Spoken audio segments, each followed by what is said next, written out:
وہ بار بار اپنی قوم کو یہ بات جتاتا ہے کہ خدا پاک ہے، خدا قدوس ہے، خدا غیور ہے، اس کی مانند اور کوئی نہیں۔ اور اگر آپ یسایہ نبی کے صحیفے کو پڑھ چکے ہیں یا آپ پڑھنے والے ہیں یا آپ پڑھ رہے ہیں، تو جب آپ اس کے 6 چیپٹر میں پہنچیں گے تو وہاں پر آپ کو ایک جلالی منظر نظر آئے گا جو یسایہ نے دیکھا تھا، اور اس نے خدا کو تخت پر دیکھا، خدا کو تخت نشین دیکھا۔ اور میرا ماننا یہ ہے کہ یسایہ نے اس دن خدا کی پاکیزگی کا جو تجربہ حاصل کیا تھا وہ ساری عمر اس کے ساتھ رہا، اور وہ کبھی بھی اسے فراموش نہ کر سکا، کیونکہ جو شخص خدا کی پاکیزگی کا تجربہ کر لیتا ہے، جو شخص خدا کی اس قدرت کو اور اس جلال کو دیکھ لیتا ہے، وہ کبھی بھی اس کو اپنی نظر سے فراموش نہیں کر سکتا۔ ہاللیلویا۔ یسایہ جس قوم میں منادی کر رہا تھا، یہ یہودا کہ اب 2 قبیلے تھے، کیونکہ 10 قبیلے تو پہلے ہی اسیر ہو کے جا چکے تھے۔ بائبل مقدس قوموں کے زوال کا بیان کرتی ہے، بائبل مقدس قوموں کے عروج کا بیان کرتی ہے، اور بائبل مقدس کے اندر ہمیں ایسے لوگوں کا تذکرہ ملتا ہے جو خاک پر بیٹھے ہوئے تھے، راک پر بیٹھے ہوئے تھے، لیکن خدا انہیں اٹھا کر منظر عام پر لے آیا۔ داؤد کے تعلق سے لکھا ہے وہ بھیڑ سالے سے اٹھایا گیا اور خدا نے اس کو بنی اسرائیل کا پیشوا بنا دیا۔ یہ کتاب زندگی کی کتاب ہے اور یہ قوموں کے عروج اور زوال کو بیان کرتی ہے۔ بائبل مقدس ان قوموں کی تاریخ بیان کرتی ہے جن کا تذکرہ شاید آج کتابوں میں ہمیں آسانی سے ملتا نہیں۔ اور یسایہ جب یہ منادی کر رہا تھا اپنی قوم میں، اس وقت اس کی قوم کی حالت بگڑی ہوئی تھی۔ وہ لوگ زناکار تھے، وہ لوگ نشہ باز تھے، وہ لوگ ناپاک زندگیاں بسر کرتے تھے، کیونکہ وہ کہتا ہے کہ ہائے میرے آس پاس بسنے والے لوگوں کی زبان ناپاک ہے، وہ اپنے منہ سے غلیظ باتیں نکالتے ہیں اور ان کی زندگی کے اندر ناپاکی پائی جاتی ہے، اور وہ ایک ایسے خدا سے تعلق رکھنے والی قوم ہے جو پاک ہے، جو پاک ہے، جو پاک ہے، جو قدوس ہے، جس کی مانند اور کوئی نہیں۔ ایک طرف ان کا خدا ہے، ایک طرف وہ قوم ہے جو گناہ کے اندر گرتی چلی جا رہی ہے اور دوسری قوموں سے متاثر ہو رہی ہے جو بت پرست قومیں ہیں۔ آپ کو یاد ہوگا کہ بنی اسرائیل کے آس پاس، آگے پیچھے، دائیں بائیں بت پرست قومیں تھیں، اور خدا نے اس قوم کو ان میں سے نکالا۔ سب سے پہلے ہمیں تذکرہ ملتا ہے ایک بڑی قوم کا، مصر کی ایک بڑی سپر پاور اس دور کی۔ اور یہ کون سی قوم تھی جی؟ کیا یہ خدا پرست لوگ تھے؟ یہ بت پرست لوگ تھے، یہ بت پرست تھے۔ اور بت پرستی کی انتہا یہ تھی کہ اس کا بادشاہ بھی اپنے آپ کو خدا سمجھنے لگا۔ اس قدر طاقت اور گھمنڈ اور غرور اس کے اندر اس قدر آ گیا کہ اس نے اپنے آپ کو خدا سمجھنا شروع کر دیا، وہ اپنے آپ کو مارننگ سٹار سمجھنے لگا۔ لیکن بنی اسرائیل قوم وہاں پر غلام کی صورت میں رہتے تھے۔ ایک وقت تھا کہ وہ وہاں پر غلام رہے اور 400 سال سے زائد عرصہ انہوں نے غلامی میں وہاں پر گزارا۔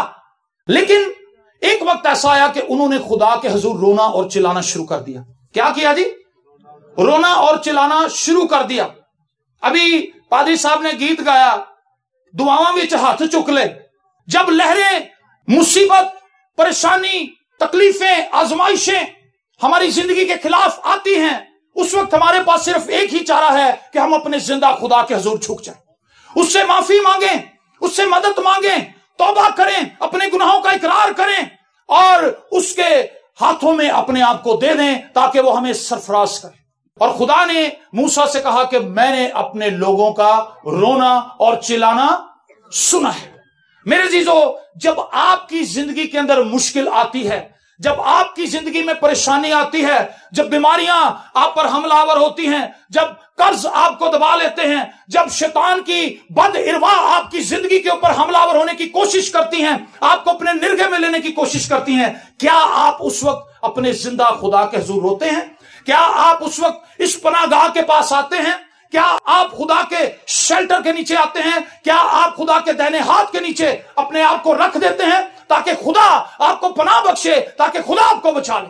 اور کلام میں لکھا ہے خدا اتر آیا اور اس نے موسیٰ سے کہا میں نے اپنے لوگوں کا رونا اور چلانا سنا ہے، اب میں اترا ہوں کہ میں اپنے لوگوں کو مصر میں سے نکال لوں۔ اور آپ جانتے ہیں کہ خدا نے کیا کیا۔ میں یہ سمجھتا ہوں یہ ایک بڑی کمال کی بات تھی، اسرائیلیوں کو اسے یاد رکھنا چاہیے جب خدا موسیٰ کو بھیج رہا تھا، موسیٰ کے ساتھ کوئی فورس نہیں تھی سر، موسیٰ کے ساتھ کوئی بڑی فوج نہیں تھی. موسیٰ کو خدا نے فرشتوں کا کوئی بڑا گول نہیں دیا تھا کہ تو اس کے ساتھ جائے گا، ان کے پاس بھاری اسلحہ ہے، یہ آسمانی اسلحہ استعمال ہوگا مصریوں کے خلاف. ہرگز ایسا نہیں تھا. موسیٰ اکیلا تھا اور موسیٰ کے ساتھ خدا کا کلام تھا، اور وہ اختیار تھا جو خدا میں رہ کر اس نے استعمال کرنا تھا. اور کلام مقدس میں لکھا ہے کہ وہ گیا. اور جب وہ گیا تو آپ جانتے ہیں کہ اس نے کیا کیا. اس نے مصر جو اس دور کی سپر پاور تھی اس کی اینٹ سے اینٹ بجا دی، صرف اس لیے کیونکہ خدا اپنے لوگوں کی پناہ گاہ ہے، اور خدا اپنے لوگوں کو چھڑانا چاہتا ہے اور انہیں محفوظ رکھنا چاہتا ہے ہر قسم کی وبا سے، ہر قسم کی تپالی سے، ہر قسم کی بیماری سے، ہر قسم کے ابلیسی بندھن سے وہ اپنے لوگوں کو نکال باہر کرنا چاہتا ہے. اور ہر ایک جو اس کی پناہ میں آ جاتا ہے خدا اس کی حفاظت کرنا خوب جانتا ہے، اور وہ ان کو وہاں سے لے آیا. پریز دی لارڈ. یہ بات اسرائیلیوں کو یاد رکھنی چاہیے تھی، لیکن افسوس اسرائیلیوں نے ایک بڑی برکت کو مس کر دیا، کیونکہ انہوں نے ان باتوں کو صرف لفظی طور پر تو یاد رکھا، لیکن ایمان کے ساتھ یہ بات ان کے دلوں کے اندر بیٹھی نہ رہی. اور پھر جب غیر قوموں نے ان پر حملہ کیا، انہیں اس چیز کا احساس ہوا کہ ہم کمزور ہیں، ہمیں غیر قوموں کی مدد کی ضرورت ہے، اور انہوں نے دوسرے ملکوں کو اپنے ساتھ ملانے کی کوشش کی. اور انہوں نے کیا کیا؟ انہوں نے خدا کی انسلٹ کی. آپ کو یاد ہوگا کہ بنی اسرائیل میں کوئی بادشاہ نہ تھا. بنی اسرائیل میں کوئی بادشاہ نہ تھا، کیونکہ رب الفاج ان کا بادشاہ تھا، رب الفاج ان کی پناہ گاہ تھی. لیکن انہوں نے سموئیل سے کہا کہ ہمیں بادشاہ چاہیے، ہمارے پاس کوئی بادشاہ نہیں. دوسری قوموں کے پاس بادشاہ ہیں، دوسرے ملکوں کے بادشاہ ہیں، وہ ان کو گائیڈ کرتے ہیں، وہ ان کو لیڈ کرتے ہیں، ہمارے پاس تو کوئی بادشاہ نہیں. اور اگر آپ سموئیل کی پہلی کتاب اس کے 10ویں باب کو پڑھیں تو آپ کو وہاں پر نظر آئے گا کہ خدا کا نبی ان پر ناراض ہوا. اس نے کہا کہ تم نے خدا کی انسلٹ کی ہے، تم نے خدا کو حقیر جانا ہے. کیا اب تک تمہاری جنگیں خدا نے نہیں لڑی؟ کیا اب تک خدا نے تمہیں کہیں پسپا ہونے دیا؟ کیا ابھی تک خدا نے کہیں تمہیں شرمندہ ہونے دیا؟ کیا مصر اتنی بڑی قوم میں سے خدا تمہیں ایسے نہیں نکال لایا جیسے مکھن میں سے کوئی بال کو نکال لیتا ہے؟ خدا کے لیے کس قدر آسان تھا مصر کو زیر کرنا. لیکن بنی اسرائیل قوم اس بات کو بھول گئے اور وہ بضد رہے. اور خدا نے اپنے نبی سے کہا کہ انہوں نے تیری نہیں بلکہ میری انسلٹ کی ہے. میرے عزیزو، آج لوگ پناہ گاہیں ڈھونڈ رہے ہیں، پادریوں کے پیچھے لگے ہوئے ہیں. ایک پاسٹر سے دعا کرواتے ہیں، پھر دوسرے کے پاس چلے جاتے ہیں، دوسرے سے بھی آرام نہیں آتا، پھر تیسرے کی طرف چلے جاتے ہیں. ادھار پیسے لے کے رکشوں پہ ادھر ادھر چرچوں میں جا رہے ہیں دعا کروانے کے لیے. پتا چلتا ہے پادری صاحب تو کراچی گئے ہوئے ہیں، وہ تو یہاں ہیں ہی نہیں. مایوس ہو کے دوسرے پادری کی طرف چلے جاتے ہیں. کیا بنی اسرائیل قوم بھی یہی نہیں کر رہی تھی؟ خدا کو چھوڑ کر وہ کمتر ذرائعوں پر اکتفا کرنے کے لیے تیار تھے. میں یہ نہیں کہتا کہ خدا اپنے خادموں کے وسیلے سے کام نہیں کرتا، لیکن جب آپ خدا کی جگہ پہ خادم کو لا کے کھڑا کر دیں گے پھر خدا خادم کے ہاتھ کو بھی بند کر دے. ایسا ہے کہ نہیں؟ خدا مسا کو آگے جانے نہیں دے گا، کیونکہ آپ خدا کی انسلٹ کر کے کبھی خدا کے خادم سے برکت نہیں لے سکتے. یہ روحانی اصول ہے، یہ روحانی پرنسپل ہے. اور انہوں نے خدا کو رد کیا، انہوں نے خدا کو رنجیدہ کیا، اور انہوں نے ایک جسمانی بادشاہ مانگ لیا. اور جیسے ہی جسمانی بادشاہ انہوں نے مانگا، جو کہ پہلا بادشاہ تھا ساؤل، آپ جانتے ہیں کہ اس کے بعد مذہب کی جو پریکٹس ہے، عبادت کا جو سارا طریقہ کار تھا وہ الگ ہو گیا اور حکومت الگ ہو گئی. اب بادشاہ فیصلہ کرنے لگا اور بادشاہ نے پھر غلط فیصلے کیے. اور آپ جانتے ہیں کہ دنیا میں جہاں کہیں سلطنت بنتی ہے، حکومتیں بنتی ہیں، وہاں پر لوگ ایک دوسرے کو ہی قتل کرتے ہیں بادشاہ بننے کے لیے. اسرائیلیوں میں بھی ایسا ہی ہوا. اسے نظر آ رہا تھا کہ میرا یہ بھائی اب میرے بعد بادشاہ ہوگا، میرے باپ کے بعد. اس نے پہلے ہی صفایا کر دیا سب بھائیوں. کئی جگہ پر آپ کو چیز ملے گی کہ حکومت حاصل کرنے کے لیے لوگ قتل و غارت پر اتر آئے. یسایہ یہ بتانا چاہتا تھا اپنی قوم کو کہ تم نے اپنی منمانی کر کے دیکھ لی، تم نے اپنے ان بھائیوں سے جو 10 قبیلے ہیں ان سے بھی سبق نہیں سیکھا. تمہیں اس پناہ گاہ کی طرف آنا ہوگا، تمہیں اس زندہ خدا کی طرف آنا ہوگا، تمہیں اس خدا کی طرف آنا ہوگا جو پاک ہے، جو جلالی ہے، اور جو اپنے لوگوں کے لیے جنگ لڑتا ہے، جو اپنے لوگوں کا ہراول اور چڑاول ہے. جس کے فرشتے اس کے ڈرنے والوں کے چوگرد خیمہ زن رہتے ہیں. ہمیں اس خدا کی ضرورت ہے. یسایہ یہ بتانا چاہتا تھا اور وہ انہیں ایک بڑے سٹینڈرڈ پہ کھڑا کرنا چاہتا تھا جو خدا کا سٹینڈرڈ ہے. آمین. میرے عزیزو، دور حاضر میں آپ کو نظر آئے گا کہ ہم اسی مقام پر کھڑے جہاں یسایہ کھڑا تھا. یسایہ کو بھی وہی مسائل درپیش تھے اور اس کی قوم کو بھی وہی مسائل درپیش تھے جو آج دور حاضر کی کلیسیا کو درپیش ہے. آج کلیسیا ناکامی کی طرف کیوں جا رہی ہے؟ آج کلیسیا بربادی کے دہانے پر کیوں کھڑی ہے؟ چرچز تو آپ کو بڑے نظر آئیں گے، ساؤنڈ سسٹم تو آپ کو بڑے نظر آئیں گے، آپ کو جگہ جگہ پہ گیدرنگ بھی نظر آئے گی، ورشپ ہوتی بھی نظر آئے گی، لیکن جب یہ لوگ اپنے گھروں کو جائیں گے یہ 0 میٹر ہی واپس جائیں گے. مجھے معاف کیجئے لیکن یہ اصل حقیقت ہے. اگر آپ کسی سے پوچھ لیں کہ آپ نجات یافتہ ہیں، وہ ایک دم ششو پنج میں پڑھ دے گا کہ یہ پادری صاحب مجھ سے کیا سوال پوچھ رہے ہیں، کیونکہ وہ یہ نہیں جانتا. باطنی طور پر اسے اس چیز کا اندازہ نہیں کہ میں گناہ گار ہوں یا میں نجات یافتہ ہوں. شیطان نے آنکھوں پر اس طرح سے پردے ڈال دیے ہیں کہ ہم خدا کی پاکیزگی کو دیکھ ہی نہیں پا رہے، کیونکہ جب تک ہم خدا کی پاکیزگی کو نہیں دیکھیں گے ہم توبہ نہیں کریں گے. ہمیں اپنا آپ اچھا ہی لگے گا. ہم آج لوگوں سے کمپیئر کر رہے ہیں. پاسٹر اپنے آپ کو دوسرے پاسٹر سے کمپیئر کر رہا ہے. ایک کوائر لیڈر جو ہے وہ دوسرے کوائر لیڈر سے اپنے آپ کو ٹیلی کر رہا ہے. میں اس سے بہتر ہوں، میں اس سے زیادہ سر میں گاتا ہوں، میں اس سے زیادہ لے میں ہوں. ایک طبلہ بجانے والا کہتا ہے میری لے زیادہ قائم ہے، میرا ہاتھ زیادہ صاف ہے، میرے ہاتھ سے زیادہ اچھی ترکٹ نکلتی ہے. ہر جگہ پر ہم انسانوں کے ساتھ اپنے آپ کو کمپیئر کر رہے ہیں. 2 شخص سائیکل میں گئے، ایک شخص اندر چلا گیا، ایک باہر ہی کھڑا رہا. جو باہر تھا وہ محصول لینے والا تھا اور جو اندر گیا تھا وہ کیا تھا جی؟ راست باز سمجھتا تھا اپنے آپ. اندر گیا، اس نے خدا کو بتایا میں روزہ بھی رکھتا ہوں، میں دیہی بھی دیتا ہوں، میں فلاں کام بھی کرتا ہوں، میں بیوہ کو بھی پیسے دیتا ہوں، میں یتیموں کی داد رسی بھی کرتا ہوں، میں چرچ فنڈ میں بھی ہاتھ بڑھاتا ہوں، میں نے قالین بھی لے کر دیا ہے، میں نے یہ کیا ہے، میں نے وہ کیا، خدا میں روزہ بھی رکھتا ہوں، میں بڑا نیک آدمی ہوں. میں اس محصول لینے والے کی طرح نہیں جو باہر کھڑا ہے. سمجھ آئی آپ کو بات؟ وہ کس سے اپنے آپ کو ملا رہا تھا؟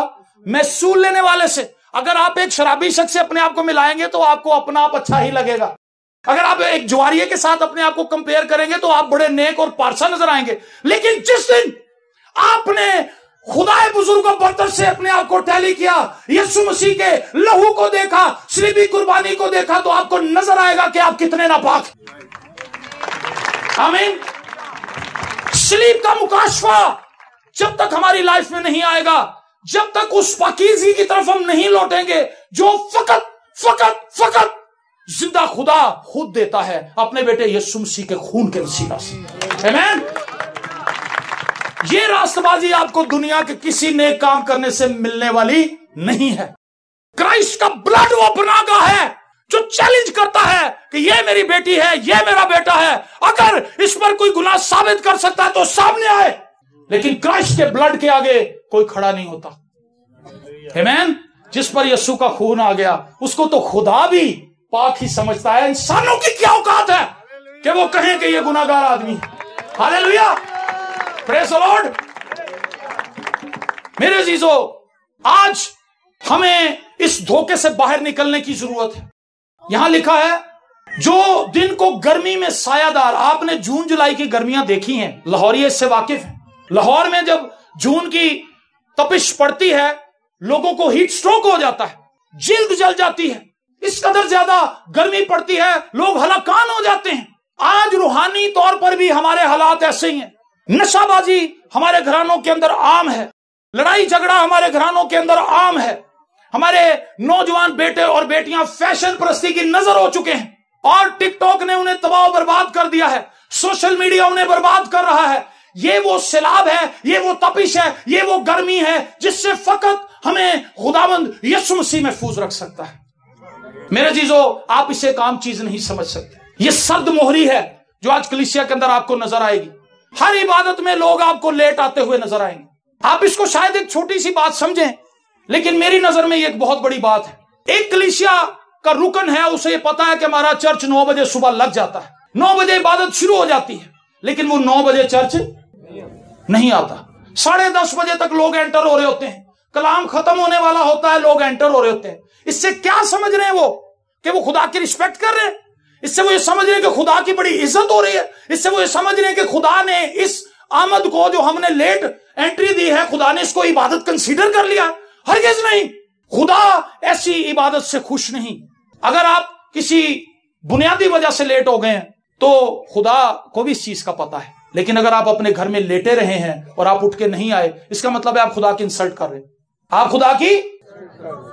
تو میں ان لوگوں سے، ان بہنوں بھائیوں سے بھی التماس کرتا ہوں جو لیٹ آنے کے عادی ہیں، ٹائم پہ آیا کریں، وقت پر آئیں تاکہ خدا کی رسپیکٹ ہو.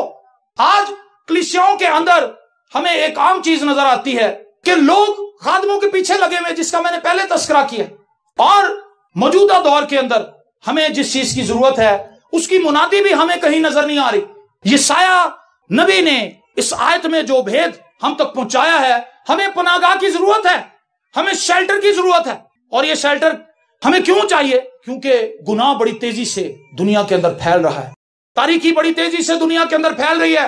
اور یاد رکھیں، کسی انسان میں اتنی مجال نہیں کہ وہ گناہ کے آگے کھڑا ہو سکے. دنیا کے اندر کوئی ایسا شخص نہیں جو یہ کہہ سکے کہ میں گناہ سے لڑ سکتا ہوں. صرف کرائسٹ ہے جو یہ کہتا ہے کہ کون ہے جو مجھ میں گناہ ثابت کر سکتا ہے. وہ کہہ سکتا ہے، وہ کہہ سکتا ہے، اور کوئی نہیں کہہ سکتا.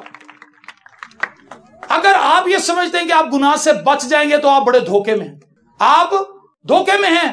گناہ آپ کو اس طرح سے لپیٹ لے گا، اس کی گرفت اتنی سٹرونگ ہے. ہم سے تو موبائل ہی نہیں چھوڑا جا رہا، گناہ کی تو بھی بڑی دور کی بات. ہر 5 منٹ کے بعد ہم جیب سے نکالتے ہیں، ہر 5 منٹ کے بعد جیب سے نکالتے ہیں. کدا میسج آیا، کنوں میں ریپلائی کرنا ہے، کنوں میں کہنا ہے کہ تیری تصویر بڑی سونی ہے، جڑی انہیں بلر کر کر کے چڑھائی ہوتی. سیاہ کالا وہ بندہ ہے، بلر مار مار کے انہیں چٹی کر کے تصویر چاڑ دیتی، لوگ انہیں لائک کری جا رہے ہیں، حالانکہ انہیں پتا بھی ہے کہ اس کی اصلی تصویر نہیں ہے. فیس بک دھوکہ دہی بن چکی ہے. واٹس ایپ پر ہم کیا گناہ بانٹ رہے ہیں ایک دوسرے کے ساتھ، اور ہم اسے ایک عام سی بات سمجھتے ہیں. چرچ کو ضرورت ہے کہ چرچ خدا کی پاکیزگی کی طرف جائے. یسایہ نے بھرپور کوشش کی، بار بار اس نے اپنی قوم کو یہ جتانے کی کوشش کی کہ تمہیں خدا کی پاکیزگی کی ضرورت ہے، تم اس جگہ پر نہیں ہو جہاں پر تمہیں ہونا چاہیے. اور بابل کی جو حکومت تھی اسور کو زیر کرنا شروع ہو چکی تھی. بابل مضبوط ہو رہا تھا، اور یرمیہ بھی یہی کچھ دیکھ رہا تھا جو یسایہ نے اس سے بہت پہلے دیکھا تھا. یسایہ نے جو کچھ دیکھا تھا اور اس سے بھی پہلے سے وہ یہ چیزیں بیان کرتا آ رہا تھا. یرمیہ کو بھی پتا تھا کہ جو کچھ یسایہ کہہ کے گیا ہے، جو کچھ اس کو خدا نے بتایا ہے، ویسا ضرور ہونے والا ہے. یسایہ کے ہم اثر نبی بھی یہی باتیں بتا رہے تھے اپنی قوم کو. تمہیں توبہ کی ضرورت ہے، تمہیں گناہوں سے پھرنے کی ضرورت ہے. اگر تم نہیں پھرو گے تم تباہ ہو جاؤ گے، تم برباد ہو جاؤ گے. آج کلیسیاؤں کے اندر معجزات سے زیادہ ہمیں گناہوں کی معافی کے لیے بیان کرنے کی ضرورت ہے. آپ اپنے ٹی وی چینلز اٹھائیں، وہاں پر آپ کو بھرمار نظر آئے گی گواہیوں کی. اور وہ گواہیاں کیا ہیں؟ موٹر سائیکل کی گواہی، گھر کی گواہی، مجھے یہ چیز مل گئی، میرے پاس یہ نہیں تھا مجھے یہ مل گیا، میرے بچے باہر نہیں جا پا رہے تھے اس کا ویزا آ گیا، میری بیٹی کا رشتہ نہیں ہوتا تھا اس کا رشتہ ہو گیا. ایسی گواہیاں کیوں آ رہی ہیں؟ کیونکہ ہم معجزات کو، خدا کی برکت کو اور خدا سے ریسیو کرنے کو پریچ کر رہے ہیں. جو کچھ ہم سر بو رہے ہیں وہی کچھ ہم نے کاٹنا ہے. ہم لوگوں کو جدھر لگا رہے ہیں لوگ ادھر لگ رہے ہیں. پاسبان جدھر ڈرائیو کر رہے ہیں اپنے غلے کو ادھر ہی وہ غلہ جا رہا ہے. بھیڑیں ادھر ہی جا رہی ہیں. معجزات لے لو، برکت لے لو، پیسے لے لو، گاڑیاں لے لو، ویزے لے لو، فلانا گھر لے لو، فلانی جگہ پہ کوٹھی لے لو، کارپٹ لے لو، فنوز لے لو، اور اپنی زندگی کو اوپر لے کر آؤ. روپیہ پیسہ کماؤ، عیش کرو، مزے کرو، سانو بھی دے یقیلے آ کے دو، ہدیہ بھی ڈبل کر دو. سب کچھ دنیاوی ہے. لیکن یہ سایہ بات کر رہا ہے کہ تمہیں پناہ گاہ کی ضرورت ہے. ایک وقت میں تو یہودا کے یہ لوگ بڑے خوش تھے، یرمیہ کو گالیاں نکال رہے تھے، یرمیہ کو کنویں میں لٹکا رہے تھے، کیچڑ میں اس کو لت پت کر دیا، اس کے منہ پہ تماچے مارے، اس کو ذلیل کیا، ہلڑ مچاتے تھے، مذاق اڑاتے تھے، اس کا تمسخر اڑاتے تھے. تو بیوقوف آدمی ہے، ہمارے سارے نبی تو کچھ اور منادی کر رہے، تو جو منادی کر رہا ہے ہم اس پہ ایمان نہیں لاتے، یہ کلام خدا کا کلام نہیں. اور پھر میرے عزیزو، بابل کے بادشاہ نے حملہ کیا. بڑی مضبوط قوم، خون خار قوم، ترسنا کھانے والی قوم. اور جب یہ حملہ آور ہوئے، کئی بار پے در پے حملے کر کے انہوں نے اتنا کمزور کر دیا.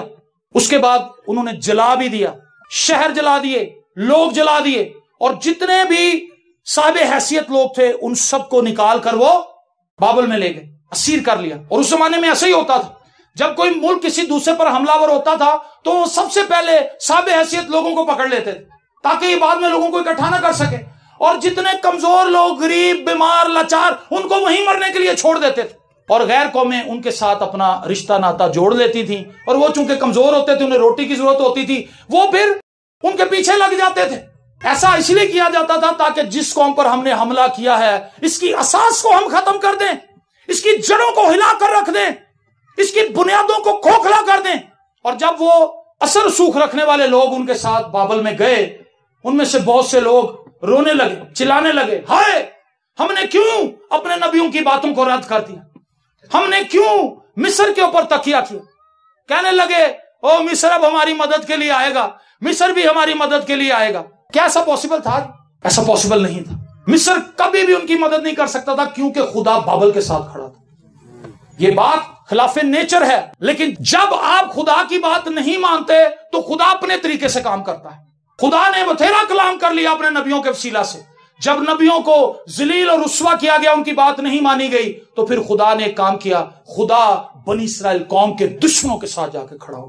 یہ بہت افسوسناک بات ہے۔ میرے عزیزو، خدا کو نہ چڑھائیں۔ اگر ہم خدا کی پناہ میں آئیں گے ہم بچ جائیں گے، اگر ہم خدا سے بھاگیں گے کتنا بھاگ لیں گے؟ بتائیں مجھے، خدا سے کوئی شخص کتنا بھاگے گا؟ آپ نہیں بھاگ سکتے۔ اپنی زندگیوں پر غور کریں، اس پناہ گاہ کے پاس آئیں، اور یہ پناہ گاہ میرا اور آپ کا زندہ خدا ہے، میرا اور آپ کا یسوع ہے۔ خداوند نے کہا اے بوجھ سے دبے ہوئے لوگوں، او محنت اٹھانے والوں، سب میرے پاس آؤ، میں تمہیں کیا کروں گا؟ آرام کس کے پاس ہے؟ یسوع کے پاس۔ جس نے اپنا آپ یسوع کو دیا ہے اس کے لیے پادری کی دعا بھی اثر کرتی ہے۔ یہ میں آپ کو اپنی 22 سالہ خدمت کا تجربہ بتا رہا ہوں، میں نے یہی دیکھا ہے۔ میرا کوئی دوسرا بھائی میرے سے اختلاف کر سکتا ہے، آپ بھی اختلاف کر سکتے ہیں، آپ کو اختلاف کرنے کا حق حاصل ہے، لیکن جو کچھ میں نے سیکھا ہے مجھے بھی بتانے کا پورا حق ہے۔ جب تک کوئی شخص اپنی زندگی خدا کو نہیں دیتا، پادریوں کی دعا بھی اس کے لیے کچھ نہیں۔ جب کوئی شخص اپنے آپ کو خدا کے ہاتھ میں دے دیتا ہے تو خدا اپنے خادموں کی دعا بھی اس کے لیے ایکٹیویٹ کر دیتا ہے۔ خدا نے موقع فراہم کیا ہے کہ ہم اس کے پاس آ جائیں۔ آپ نے دیکھا ہوگا اتنی لمبی عبادت ہونے کے بعد جب عبادت ختم ہوتی پھر لوگ دعائیا لائن میں لگے ہوتے ہیں۔ پادری فرینڈ صاحب اینج ہے کہ نہیں؟ کیوں لگے ہوئے؟ کیونکہ انہیں یسوع پہ کوئی اعتماد نہیں۔ 3 گھنٹے میں یسوع نے نہیں چھو سکا تو 2 منٹ سے جڑی پادری نے دعا کرنی ہوتے نا کی پینا تھا فرق، پورا فرق نہیں پینا تھا۔ سن لیں یہ بات، 3 گھنٹے میں جس بہن کو، 3 گھنٹے میں جس بھائی کو میرا یسوع نہیں چھو سکا، انہوں پادری نے چھو کے کی کرنا ہے؟ اس عورت نے کہا تھا میں اس کی پوشاک کو چھو لوں گی۔ میں کیا کروں گی؟ اگر آپ یہ سوچ کے آئے ہیں نا میں آج پادری صاحب کو دعا کروا کے ہی آنی، کچھ نہیں ہونا، آپ کچھ نہیں لبنا تھا۔ اگر آپ یہ سوچ کے آئیں گے کہ آج خداوند تو نے مجھ پہ ہاتھ رکھا، آج میری زندگی بدل دینا، میں جانتی ہوں، میں جانتا ہوں کہ پناہ گاہ تو ہی ہے، مجھے تیری ضرورت ہے۔ مسیح کے بغیر آپ کو کہیں بھی شیلٹر ملنا نہیں۔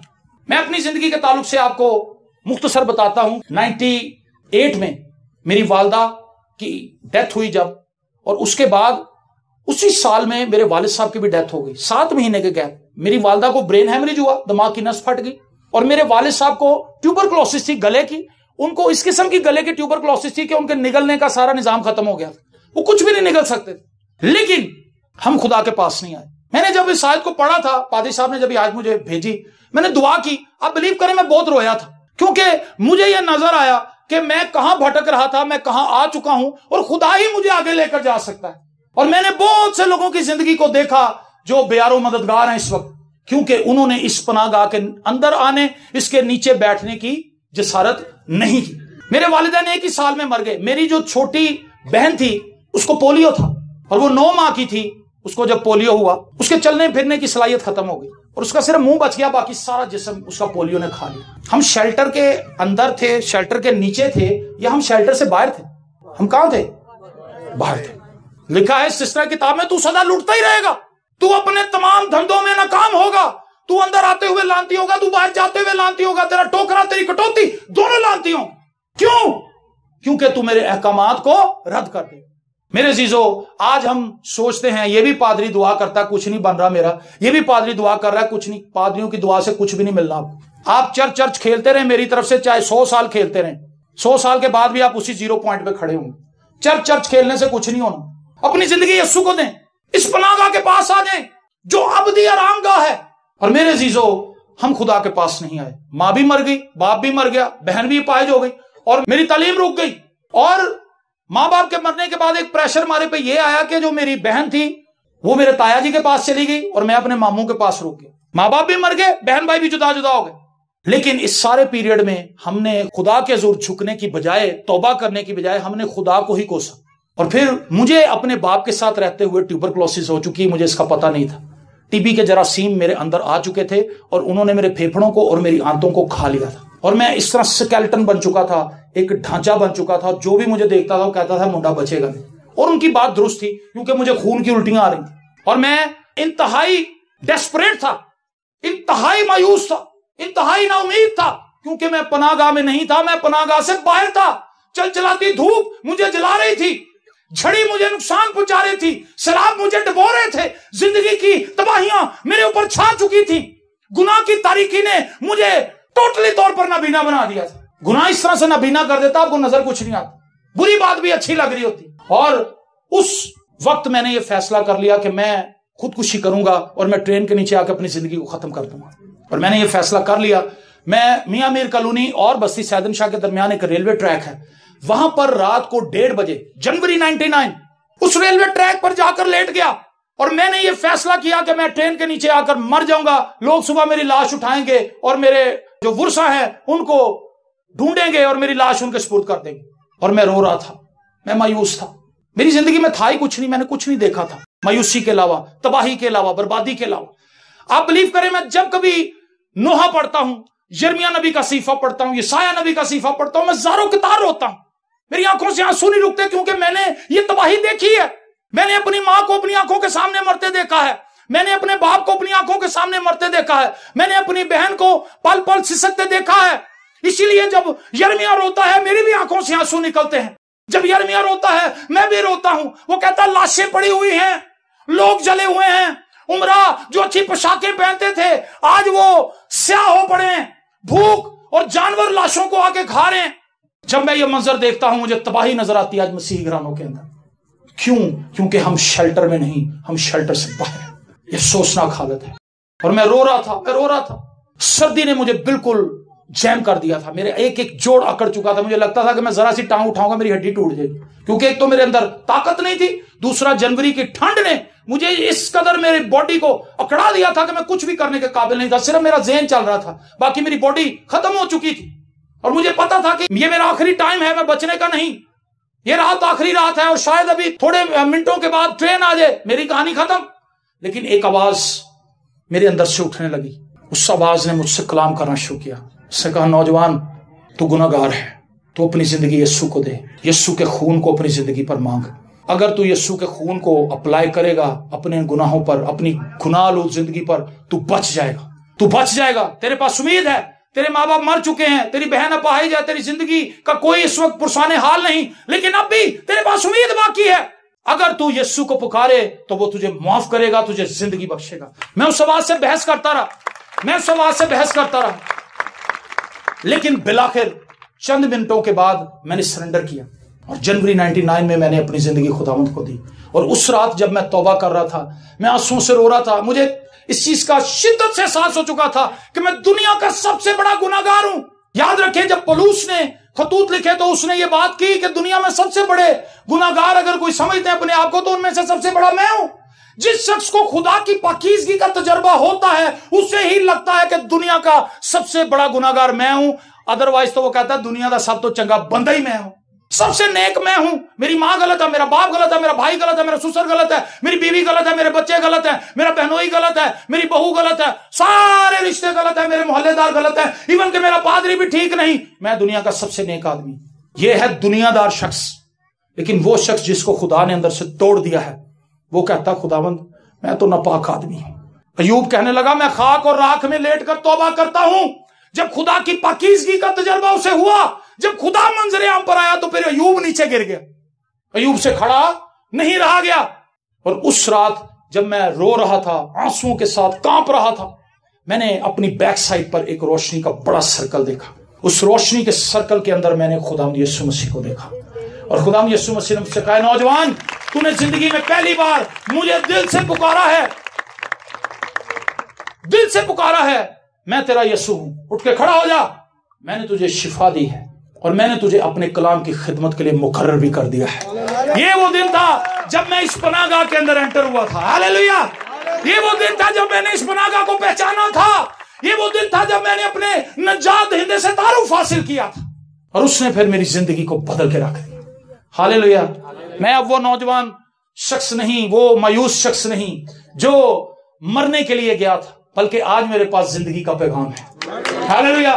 میرے منہ کے اندر خدا نے اپنا کلام رکھا ہے اور گزرے 22 سالوں میں میں جگہ جگہ پر پاکستان کے طول و عرض میں جا کر، اور یوٹیوب پر ہمارا ایک چینل ہے، وہاں پر 96 کنٹریز کے اندر میری گواہی جا چکی ہے، میرے ان بھائیوں کی گواہی جا چکی ہے جو ہمارے ہم خدمت بھائی ہیں۔ یہ وہ شخص ہے جو مرنے کے لیے جا رہا تھا، لیکن خدا نے میری منہ کے اندر زندگی کا کلام رکھ دیا۔ میری بہن بھی 2008 میں خدا میں سو گئی، اس کا جنازہ میں نے خود کیا تھا، میں نے خود کلام سنایا تھا، اور لوگ حیران تھے کہ اس کے ماں باپ مر چکے ہیں لیکن اس کے اندر اتنی دلیری کیسے آئی، کہ اس کی ایک ہی ایک بہن تھی وہ بھی مر گئی پھر بھی دلیری سے کھڑا ہو کر کلام سنا رہا۔ میں شیلٹر کے نیچے آ چکا تھا۔ ہاللیلویا! میں خوش تھا کہ میرا خداوند میرے ساتھ ہے اور جو کچھ میری زندگی میں ہو رہا ہے اس کی مرضی کے بغیر نہیں، اور اس کی مرضی میرے لیے پاک ہے، اس کی مرضی میرے لیے ترقی کی ہے، راستے کی ہے، خوشی کی ہے۔ آمین۔ آج شام میں آپ کو ابھاروں گا۔ یہ پناہ گاہ صرف اس زمین تک آپ کے ساتھ نہیں ہے، یہ آسمان پر بھی ہے۔ ہاللیلویا! جہاں آپ کے چہرے پر جھری آنی ہے۔ میرے بال سیاہ کالے تھے پادری صاحب، سیاہ کالے وال سن میرے، لوگ کہتے سن واہ یار کی وال نے منڈے، لیکن سفید ہو گئے، برائٹ چہرہ، صاف اور شفاف میری جلد تھی، لیکن اس پر بھی چھائیاں آنے لگی، عمر بڑھنے لگی۔ لیکن جب میں آسمان پر جاؤں گا میں ایسا نہیں ہوں گا۔ ہاللیلویا! نہ تو میرے چہرے پہ جھری ہوگی، جب آپ دیکھیں گے تو کہو گے بھائی شہزاد تسی تو بدل ہی گئے تھے۔ ہاں، آسمان پر ہم سب بدل جائیں گے۔ پادری سید صاحب نے گیت لکھا تھا، پہلے جو مسیح میں ہوئے وہ جی اٹھیں گے، باقی ہم جو زندہ ہوں گے بدل جائیں گے۔ میرے عزیزو، میں آپ کو دعوت دینا چاہتا ہوں، اس پناہ گاہ میں آئیے۔ میں نے آپ کو جگ بیتی نہیں بتائی، میں نے آپ کو ہڈ بیتی بتائی جو مجھ پر بیتی۔ سنی سنائی باتیں میں نے نہیں کی، میں نے آپ سے وہ باتیں شیئر کی ہیں جو میری زندگی کا ذاتی تجربہ ہے۔ اور میں آپ کو بتاؤں کہ جب مجھے نئی زندگی ملی، میں ڈاکٹر کے پاس گیا جس نے مجھے کہا تھا کہ آپ مر جائیں گے، 10 دن میں 7 دن میں آپ کا خاتمہ ہو جائے گا۔ میں ڈاکٹر کے پاس گیا، میں نے کہا ڈاکٹر صاحب آپ مجھے چیک کریں۔ اس نے کہا کہ اتنی جلدی تو دوائی اثر نہیں کرتی بیٹا، آپ جائیں آپ دوائی کھائیں۔ میں کہا نہیں جی نہیں، آپ نے تو کہا تھا میں مر جاؤں گا، آپ مجھے چیک کریں۔ اس نے کہا چیک کرنے کی وجہ کیا؟ میں کہا بس اسی کرو۔ اور اس نے مجھے اپنے اسسٹنٹ کے ہاتھ میں دیا، انہوں نے کہا وہی بچہ جہاں ماں پیو مر گئے نہیں یار، ایکسرا بھی کر۔ اچھا، ایکسرا جب وہ کر کے اس نے مجھے ایکسرا میرا لیا اور اس نے باہر بھیج دیا۔ جب وہ ڈیولپ کر کے باہر لایا، اس نے اس کو اسکرین پہ لگا کے جب لائٹ جلائی تو اس کے اندر 2 برانڈ نیو پھیپھڑے تھے۔ یہ وہی پھیپھڑے جو خون اگل رہے تھے، لیکن یسوع نے مجھے 2 نئے پھیپھڑے تھے۔ ہاللیلویا! انہوں نے کہا جی انہوں نے الٹرا ساؤنڈ بھی تھوڑا بند ہے، اور اس نے مجھے لٹایا، اس نے میرا الٹرا ساؤنڈ کیا، میری آنتیں بھی بالکل ٹھیک تھی۔ پریز دی لارڈ! میں ہکلا کے بولتا تھا۔ میں مریدکے میں گیا اپنے کچھ دوستوں کے ساتھ، اور میں نے اپنے دوست سے کہا کہ پادری صاحب سے کہیں کہ میری ذرا گواہی سنا دیں، کیونکہ میں نہیں سنا سکتا، میں تو ہکلا کے بولتا ہوں۔ پادری صاحب نے کہا ادھر آؤ جی بیٹا، یسوع تانوں اگر خود ملے نے تو میرے لیے اے بڑی حیران کن گل ہے۔ جیڑا یسوع تانوں نویاں آندراں دے سکدا ہے، نویں پھیپھڑے دے سکدا ہے، نویں زبان نہیں دے سکدا؟ میں کہا جی دے سکدا۔ کہندا پھر بیٹا سٹیج تے جاؤ، تسی آپ ہی گواہی سنانی ہے، اسی نہیں سنانی۔ اور میں سٹیج پہ گیا اور خداوند نے اس رات میری زبان کی گرہ بھی کھول دی۔ ہاللیلویا! میں نے اپنے اسکول میں کبھی زبانی سبق سنایا نہیں تھا، میں لکھتا تھا، باقی بچے اورل سناتے تھے، میں لکھتا تھا۔ خداوند نے مجھے بڑی برکت دی۔ جب سے میں شیلٹر کے نیچے آیا ہوں، مجھے لگتا ہے کہ مجھے یہاں سے ہل کے کہیں اور جانا نہیں چاہیے، کیونکہ پناہ گاہ یہی ہے، پناہ گاہ یہی ہے، پناہ گاہ، اور پناہ گاہ میرا اور آپ کا یسوع ہے۔ ہاللیلویا! زوردار تالیاں میرے یسوع کے لیے بجائیں۔ اپنی آنکھوں کو بند کر لیجئے اور دعا کرنا شروع کریں۔ اپنی آنکھوں کو بند کیجئے۔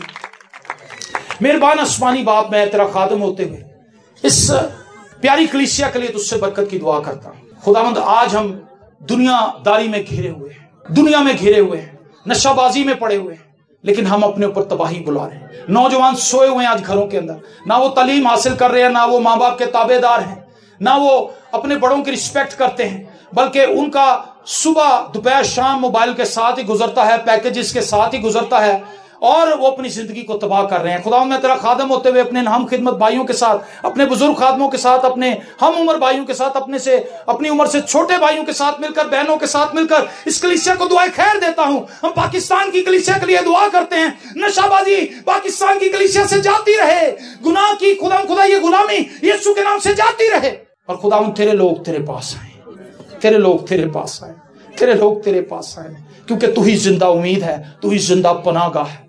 جب ہم تیرے پاس آتے ہیں تو چھڑا لیتا ہے، جب ہم تیرے پاس آتے ہیں تو بچا لیتا ہے۔ خداوند بڑی بڑی قومیں اٹھیں، بڑے بڑے فخر اور گھمنڈ کے جملے انہوں نے بولے، لیکن آج وہ کہاں ہیں؟ آج ان کی تاریخ بھی نہیں ملتی۔ خداوند بنی اسرائیل قوم کو تو نے الگ کیا، لیکن وہ اس بھید کو جان نہ سکے۔ تو نے مسیحیوں پر بھی بڑے کرم کی نگاہ کی ہے۔ خداوند ہم تجھ سے منت کرتے ہیں، جب بیرونی فنڈنگز بند ہو رہی ہیں، ایک وقت تھا کہ ہم انگریزوں پر نگاہ لگاتے تھے، انگریز آئیں گے تو معجزے ہوں گے، خدا نے انگریزوں کے ویزے بھی بند کر دیے ہیں، اب لوکل لوگ ہیں یہاں پہ۔ خداوند ہمیں بلا رہا ہے، مقامی پاسبانوں کو، میرے بچوں میرے حضور گھٹنے ٹیکو، میرے حضور گھٹنے ٹیکو، باہر سے مدد نہیں آئے گی، تمہاری مدد میں ہوں، تمہاری مدد میں ہوں، مجھ پر تکیہ کرو، مجھ پر نگاہ لگاؤ، تاکہ میں تمہاری کلیسیا کو باعث برکت بناؤں، تاکہ میں مسیح قوم کو اٹھاؤں۔ خداوند ہمیں توفیق دے، ہم ادھر ادھر نظر نہ دوڑائیں، بلکہ تجھ پناہ گاہ کے پاس آئیں، تاکہ تجھ سے ہمیشہ کی زندگی کو پالیں۔ خداوند دل کی گہرائیوں سے منت کرتا ہوں، جتنے بچوں نے، جوانوں نے، بزرگوں نے تیرا کلام سنا ہے، خداوند یہ اس کلام کو اپنے ساتھ لے کر جائیں، یہ اس کو فراموش نہ کر دیں۔ یہ کوئی ایسی باتیں نہیں کی میں نے جو انہیں سمجھ نہ آئی ہوں، یہ بالکل سادہ باتیں تھیں، تاکہ یہ ان کے دل میں اتر جائیں، تاکہ یہ نجات کے اس پیغام کو سمجھ جائیں جو فقط یسوع مسیح کے وسیلہ سے ہے۔ خدا دل سے میں تیرا خادم ہوتے ہوئے منت کرتا ہوں کہ لوگ نجات کے پیغام کو سمجھ جائیں، اور یہ مفت ہے، یہ مفت ہے۔ اس شیلٹر کے نیچے آ جائیں، اس پناہ گاہ میں آ جائیں، تاکہ دکھ اور تکلیفیں ان کی لائف سے چلے جائیں۔ دنیاوی دکھ اور تکلیف اگر ان کی لائف پر آئیں گے بھی تجھ میں رہ کر، تو انہیں خوشی ہوگی کہ ہم اپنے خداوند کے لیے دکھ برداشت کر رہے ہیں، ہم شرارت کر کے مکھے نہیں کھا رہے، بلکہ ہم گواہی دینے کی خاطر دکھ اٹھا رہے ہیں۔ ان کے اندر فخر ہوگا، شرمندگی نہیں ہوگی، بلکہ خوشی ہوگی۔ خداوند ہم دل سے دعا کرتے ہیں، اپنا ہاتھ بڑھا اور ہم سب کو چھو کے کثرت کی برکت دے، یسوع کے زندہ، قادر، ابدی اور جلالی نام کے وسیلے سے، آمین۔ God bless you. خداوند آپ سب کو برکت دے۔